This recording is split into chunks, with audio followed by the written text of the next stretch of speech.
માતાજીના 51 શક્તિપીઠોમાંનું મહત્વનું સ્થાન ધરાવતું શક્તિપીઠ એટલે અંબાજી। અહીંયાથી તમે જઈ શકો છો માતાજીના દર્શન કરવા માટે। અહીંયા 51 શક્તિપીઠોનું નિર્માણ કરવામાં આવ્યું છે।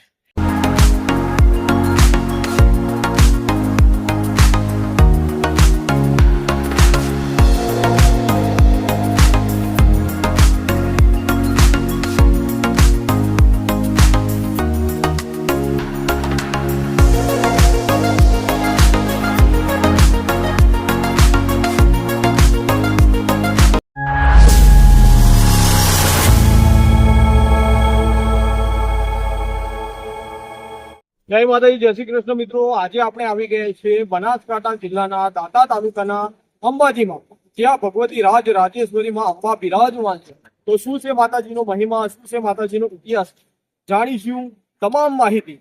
જય માતાજી, જય શ્રી કૃષ્ણ।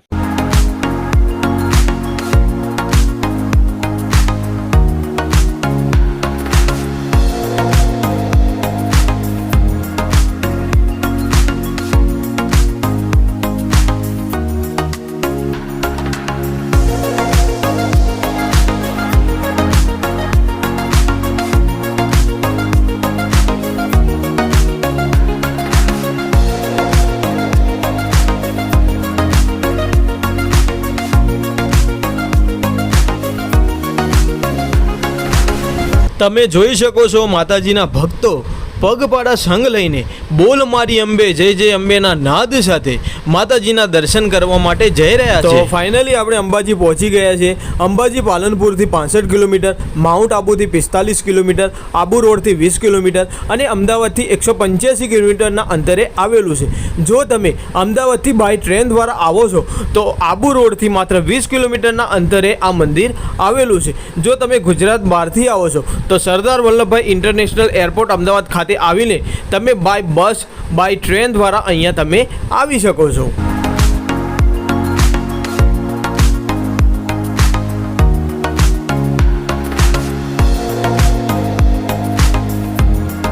અંબાજીમાં મુખ્ય 2 મંદિરો છે। એક તમે જોઈ શકો છો ચાચર ચોકમાં માતાજીનું સુવર્ણ જડિત ભવ્યથી ભવ્ય અને અતિ સુંદર મંદિર આવેલું છે। અહીંયા માતાજીના વિશા યંત્રની પૂજા કરાય છે।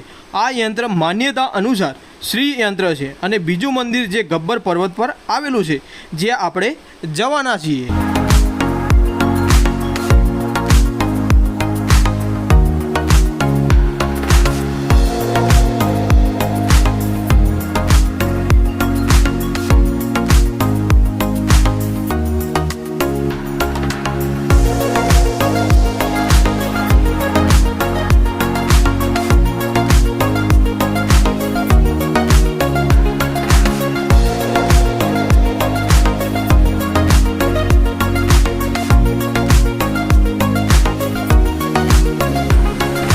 જો તમે અંબાજીમાં માતાજીના દર્શન કર્યા પછી અંબાજીની આજુબાજુ ઘણા બધા ધાર્મિક સ્થળો આવેલા છે, જેની તમે મુલાકાત કરી શકો છો।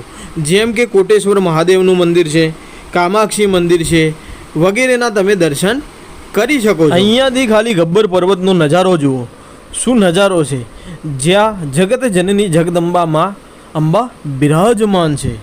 માતાજીનું હૃદય જ્યાં છે।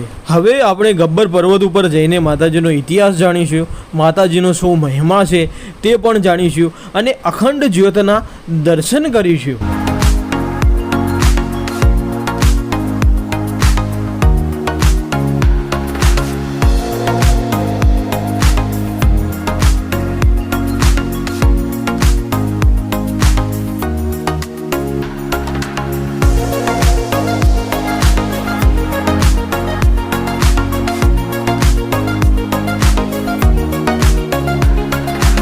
તો ફાઇનલી આપણે પહોંચી ગયા છીએ ગબ્બર પર્વત તરફ।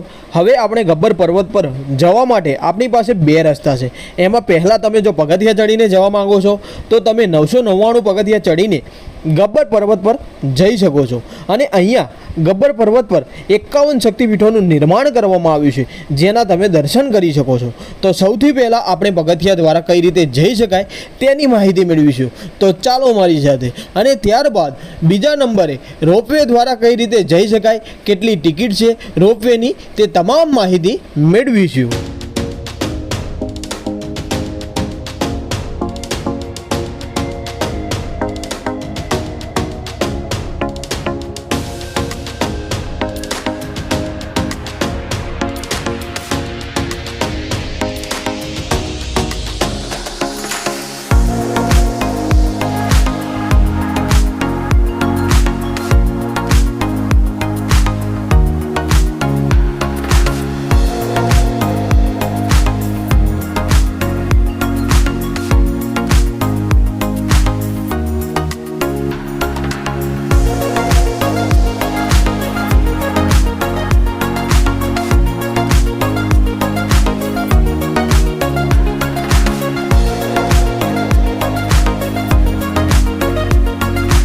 સામેની સાઈડ તમને જે પ્રવેશ દ્વાર દેખાય છે ત્યાંથી તમે 999 પગથિયા ચડીને ગબ્બર પર્વત પર જઈ શકો છો અને આ બાજુ તમે 51 શક્તિપીઠોના દર્શન કરી શકો છો. તો આ 51 શક્તિપીઠોના પરિક્રમા પથ કેવો બનાવવામાં આવ્યો છે તે પણ તમને બતાવું. તો ચાલો મારી સાથે. જય અંબે, જય અંબે.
તો આવી રીતે સરસ પ્રકારનો પરિક્રમા પથ બનાવવામાં આવ્યો છે.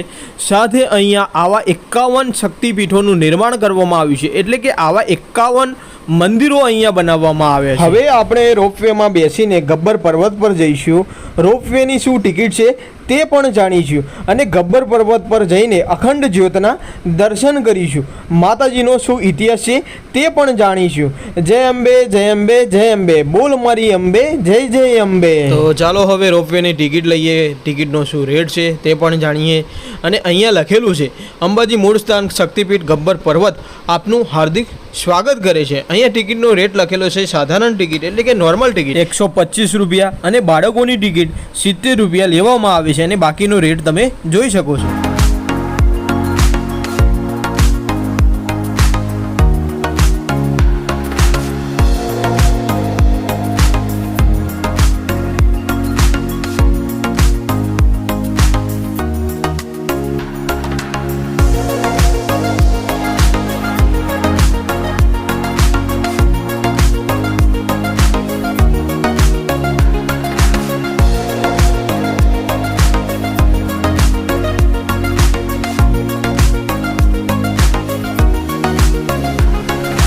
દર્શન કરો જગત જનની જગદંબાના ધજાના. એમાંય સુંદર મજાનું વાતાવરણ છે અને અમે ગબ્બર પર્વત પર પહોંચી ગયા છે. તો હવે અખંડ જ્યોતના દર્શન કરીશું અને તમને પણ દર્શન કરાવીશું. માતાજીનું હૃદય જ્યાં છે એ અંબાજી મંદિર, એટલે જ શક્તિપીઠોમાંનું મહત્વનું શક્તિપીઠ એટલે અંબાજી મંદિર. લાખો શ્રદ્ધાળુઓ ગામે ગામથી પગપાળા સંઘ લઈને ભાદરવી પૂનમના દિવસે મા અંબાના દર્શન કરવા અંબાજી આવી જાય છે. ભાદરવા મહિનામાં તો તમે અંબાજી જવાના માર્ગ ઉપર પસાર થાવ એટલે બસ એક જ નાદ સંભળાય, બોલ મારી અંબે, જય જય અંબે.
હવે આપણે અહીંયા પારસ પીપળીના દર્શન કરીશું અને ભગવાન શ્રી કૃષ્ણની બાબરી અહીંયા કર્યા હોવાની માન્યતા છે. તો ચાલો દર્શન કરીએ.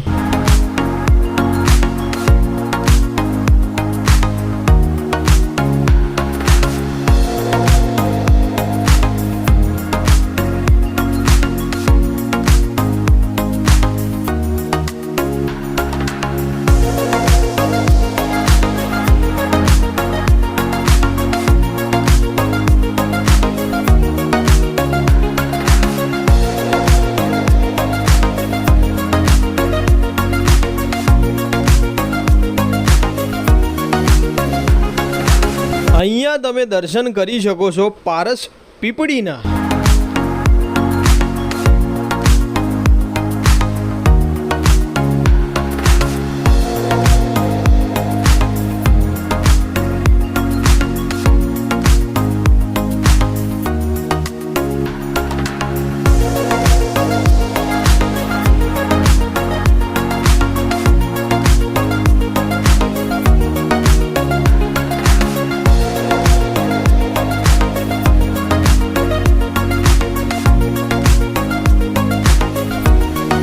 હવે જો ઇતિહાસ વિશે વાત કરીએ તો દક્ષ રાજાએ યજ્ઞનું આયોજન કર્યું હતું. દક્ષે બધા દેવોને આમંત્રણ આપ્યું હતું, પરંતુ પોતાના જમાઈ એવા ભગવાન શંકરને આમંત્રણ નહોતું આપ્યું.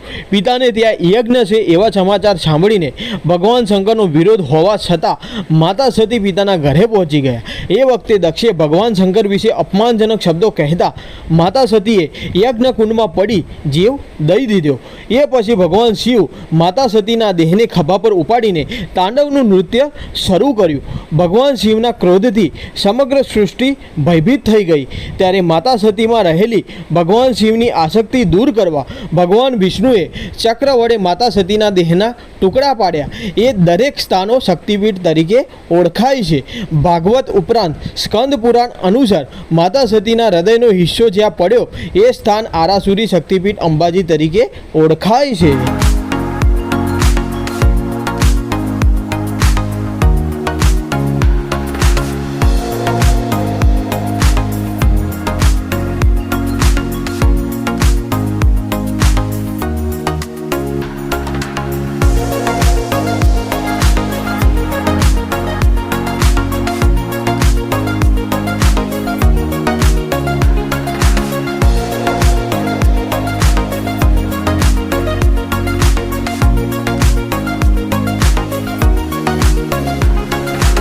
દર્શન કરો અખંડ જ્યોતના, યા દેવી સર્વભૂતેષુ શક્તિરૂપેણ સંસ્થિતા. નમસ્તસ્યે નમસ્તસ્યે નમસ્તસ્યે નમો નમઃ.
હવે જો ગબ્બર પર્વત પર માતાજીના દર્શન કરવા માટે તમે દિવસ દરમિયાન ગમે ત્યારે આવી શકો છો, પરંતુ ચાચર ચોકમાં જે મંદિર આવેલું છે એના ટાઈમિંગ વિશે વાત કરીએ તો સવારે 8 વાગ્યાથી 11:30 વાગ્યા સુધી દર્શન તમે કરી શકો છો.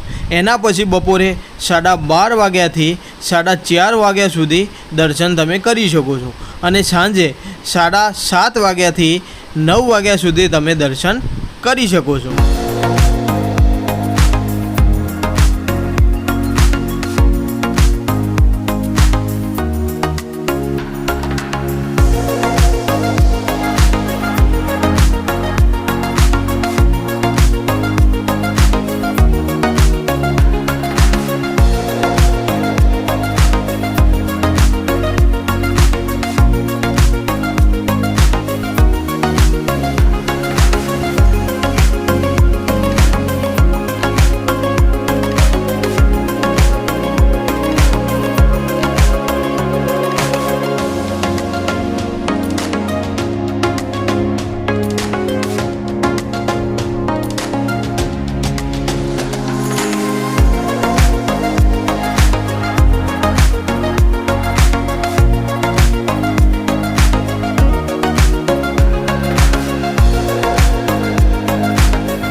ખૂબ જ સરસ રીતે અખંડ જ્યોતના દર્શન થઈ ગયા છે.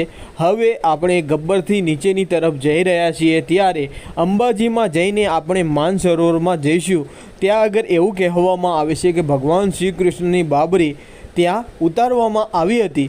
ત્યાં સુધી તમે અહીંયાથી ગબ્બર પર્વત પરથી વ્યૂ કેવો લાગે છે અને અલગ અલગ મંદિરોના દર્શન કરો.